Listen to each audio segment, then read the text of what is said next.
Hello friends, welcome again on this YouTube channel. तो आज के इस वीडियो के अंदर हम पढ़ने वाले हैं, सीखने वाले हैं physical properties of alcohol 12th standard. The name of chapter is alcohol, phenol and ether, chapter number 10।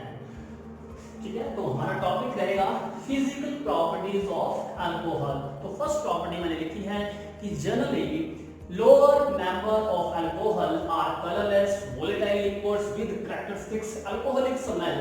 देखिए इसमें क्या कहने का मतलब क्या हुआ कि जो अल्कोहल लोअर मेंबर के होंगे, लोअर मेंबर का मतलब है जिनके अंदर नंबर ऑफ कार्बन जो चेन होगी वो बहुत लंबी चेन नहीं होगी। मान लो 6, 7, 8 कार्बन ही उनके बीच में है 1 से लेकर के, तो वो जो अल्कोहलिक ऑर्गेनिक कंपाउंड होंगे वो कलरलेस होंगे। ठीक है, और दूसरा वोलेटाइल नेचर के होंगे। वोलेटाइल का मतलब होता है कि वो जल्दी इवेपोरेट हो जाते हैं, और या आप ये कह सकते हैं उनका जो बॉइलिंग पॉइंट होगा वो बहुत कम होगा। ठीक है, दूसरी बात मैंने सेकंड पॉइंट में लिखी है कि जैसे जैसे मेंबर जो है हाई मॉलिक्यूलर मास उसका बढ़ता चला जाएगा, उस चेन में नंबर ऑफ कार्बन आइटम मान लो बढ़ते चले जाएंगे, तो वो अल्कोहलिक ग्रुप जो होगा वो अब कलरलेस तो होगा लेकिन वो लिक्विड फॉर्म में नहीं रहेगा, वो वैक्सी सॉलिड फॉर्म में तब्दील हो जाएगा, बदल जाएगा। तो मैंने सेकंड पॉइंट लिखा है higher number of alcohol are colourless waxy solids. ठीक है, चेक करें। थर्ड प्रॉपर्टी मैंने यहां लिखी है सॉल्युबिलिटी इन वाटर।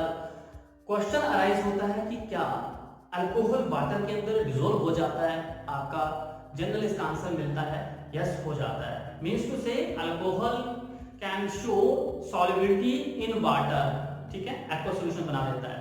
लेकिन अगर हमारे पास जो मेंबर होंगे किसके, कार्बन एक लंबी चेन के साथ अल्कोहलिक ग्रुप कहीं उसमें दिखे तो वो सॉल्युबिलिटी वाटर के अंदर बाद में नहीं दिखा पाता है।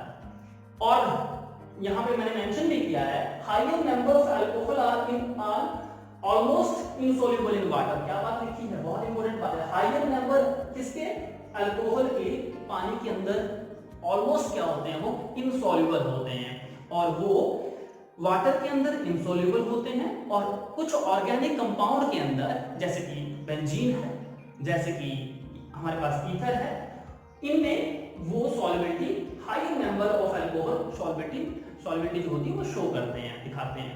ठीक है, अब देखिए यहां पे भी एक मैंने पॉइंट लिखा है solubility of alcohol in water decreases with increase in molecular mass. दूसरा पॉइंट आपको याद रखना है कि सॉल्युबिलिटी जो होती है किसकी, अल्कोहल की, किसके अंदर, वाटर के अंदर, वो जैसे जैसे मॉलिक्यूलर मास बढ़ता चला जाएगा क्या होता है, फिर से मैं बता रहा हूं, वो डिक्रीज होती चली जाएगी। अब तो फ्रेंड्स इस सॉल्युबिलिटी वाले जो कंसेप्ट है इसको समझने के लिए हम ये जो पार्ट है इसको थोड़ा सा ध्यान से देखते हैं, ऑब्जर्व करते हैं। ये देखिए इस वाले पार्ट को, यहां क्या लिखा है, यहां हमने ROH, R क्या है, अल्काइल ग्रुप है, O क्या है, ऑक्सीजन है, H क्या है, हाइड्रोजन बॉन्ड है, सॉरी हाइड्रोजन है। पहले तो इस बात को समझिए। अब एक मॉलिक्यूल किसका है, ये अल्कोहल का है। अल्कोहल का मॉलिक्यूल किसके साथ जुड़ा हुआ है, वाटर की मॉलिक्यूल के साथ। तो वाटर का फार्मूला क्या होता है, H2O। अब ये H2O अल्कोहल के मॉलिक्यूल के बीच में कौन सा बॉन्ड बना रहा है, तो उस बॉन्ड का नाम मैं आपको बता देता हूं, उसको बोलते हैं hydrogen bonding, hydrogen bond. Intermolecular force of interaction कौन सा रहेगा, अल्कोहल और वाटर के बीच में, उसका नाम रहेगा हाइड्रोजन बॉन्डिंग। ठीक है, अब देखिए एक मॉलिक्यूल किसका है, ये अल्कोहल का, और दूसरा मॉलिक्यूल किसका है, वाटर का। तो ये हाइड्रोजन ऑक्सीजन, हाइड्रोजन किसका, अल्काइल ग्रुप का, और ये जो ऑक्सीजन है ये वाटर मॉलिक्यूल का, दोनों के बीच में बॉन्डिंग हो रही है, और इस बॉन्डिंग को हम बोलते हैं हाइड्रोजन बॉन्डिंग, लाइक दैट। ठीक है, ये जुड़ गए। अब ये जो हाइड्रोजन होगा फिर से अल्कोहल के जो ऑक्सीजन होगा उसके साथ अनदर एक हाइड्रोजन बॉन्ड बना रहा है, लाइक। ठीक है, फिर आगे ये देखें इसके साथ ये हाइड्रोजन ऑक्सीजन के साथ मिलके बॉन्डिंग बना रहा है। इस तरह से ऑक्सीजन का मॉलिक्यूल अल्कोहल के मॉलिक्यूल के बीच में अच्छे से मिक्स अप हो चुका है। दैट मींस ये क्या है, सॉल्युबिलिटी शो कर पा रहा है। अब जब higher member of alkyl group ये बहुत बढ़ाते चले ना, कार्बन कार्बन लंबी सी चेन यहां मिलती चली जाए, होगा, सॉल्युबिलिटी डिक्रीज हो जाएगी, उतनी ज्यादा नहीं बढ़ेगी, बिकॉज ये जो आर ग्रुप होता है, आर ग्रुप क्या है, यहाँ एक अल्काइल ग्रुप है, यहाँ मैंने मेंशन भी किया है, because on increasing molecular mass, या कार्बन चेन बढ़ेगी तो मॉलिक्यूलर मास भी बढ़ेगा। तो नॉन पोलर अल्काइल ग्रुप, ये जो आर ग्रुप है ये पोलैरिटी यहाँ शो नहीं कर पा रहा है, ठीक है, नॉन पोलर है, इसका जो बिहेवियर है, non polar alkyl group becomes predominant, ये बढ़ता चला जाएगा, प्रीडोमिनेंट, इसकी पावर जो है बढ़ती चली जाएगी, आर ग्रुप बहुत लंबा हो जाएगा। तो ये क्या करेगा, हाइड्रोजन जो आपके पास बॉन्डिंग दिखा रहा था आने के अंदर पहले, उसकी ताकत को डिक्रीज करेगा, means to say it mask the effect of OH group, ठीक है, मैंने यहां मेंशन भी कर दिया है, it mask the effect of polar OH group. Mass का मतलब है उसको वो डिक्रीज कर देता है, पोलैरिटी को डिक्रीज करता है, इस है ना, और ये बढ़ जाएगा तो इसकी पोलैरिटी को डिक्रीज करेगा, जिससे कि सॉल्युबिलिटी जो होगी उसके ऊपर एकदम से बैड इफेक्ट पड़ेगा, डिक्रीज होती चली जाएगी, ठीक है। तो ये पॉइंट आपको बहुत इंपॉर्टेंट पॉइंट है, एग्जामिनेशन पॉइंट ऑफ व्यू से आपको अच्छे से सीखना पड़ेगा, ठीक है। आई होप आप समझ गए होंगे। देखिए एक पॉइंट मैंने यहाँ पे मेंशन किया है, ठीक है, यहाँ क्या लिखा है समझिए, among isomeric alcohol solubility increases with branching of chain, ये क्या मतलब होता है इसका, among isomeric alcohol, आइसोमर किसको कहा जाता है, ऐसे केमिकल कंपाउंड जिसमें जो केमिकल जो उसका फार्मूला होगा, जिसको मॉलिक्यूलर फार्मूला कहते हैं, वो तो सेम रहेगा और उसका स्ट्रक्चर फार्मूले डिफरेंट हो जाते हैं, ठीक है। अब आइसोमेरिक अल्कोहल अगर आपके पास हो तो वो सॉल्युबिलिटी जो है इंक्रीज करते हैं, ठीक है, फिर से समझना, आइसोमेरिक अल्कोहल में सॉल्युबिलिटी इंक्रीज होगी कब, जब उनके अंदर ब्रांचिंग बढ़ेगी, चेन के अंदर ब्रांचिंग बढ़ेगी तो वो सॉल्युबिलिटी भी आइसोमेरिक अल्कोहल जल्दी वाटर के अंदर ज्यादा शो करेगा। ये आपने इस पॉइंट को भी याद रखना है, ओके। आप एक बार आप चाहें तो स्क्रीनशॉट ले सकते हैं, ओके। आई होप आपको समझ में आ गया होगा पॉइंट। अब एक और फिजिकल प्रॉपर्टी को यहाँ डील करते हैं, वो है बॉइलिंग पॉइंट। तो बॉइलिंग पॉइंट क्या है, ठीक है, तो बॉइलिंग पॉइंट को समझते हैं यहाँ कि इनका बॉइलिंग पॉइंट कैसे बिहेव करेगा।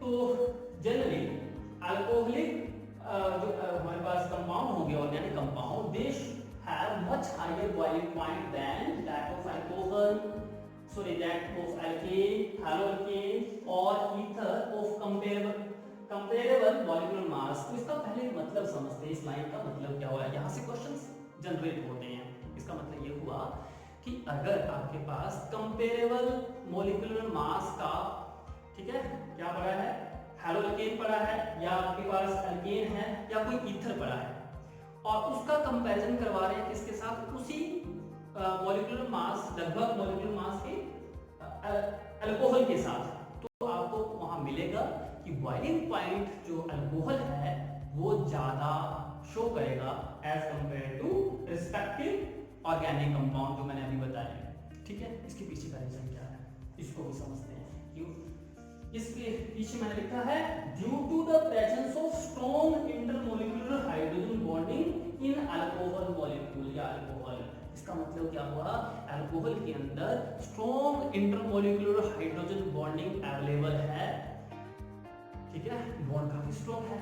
जब उसको आप हीट कर रहे हो, बॉइलिंग पॉइंट में हीट करना पड़ेगा, तो वो बॉन्ड इतनी आसानी से नहीं टूट पा रहे हैं, इसलिए अल्कोहल का बॉइलिंग पॉइंट क्या हो जाएगा, स्ट्रॉन्ग हो जाएगा, हाई हो जाएगा as compare to comparable molecular mass of alcohol, alkane, haloalkane और ईथर, ठीक है।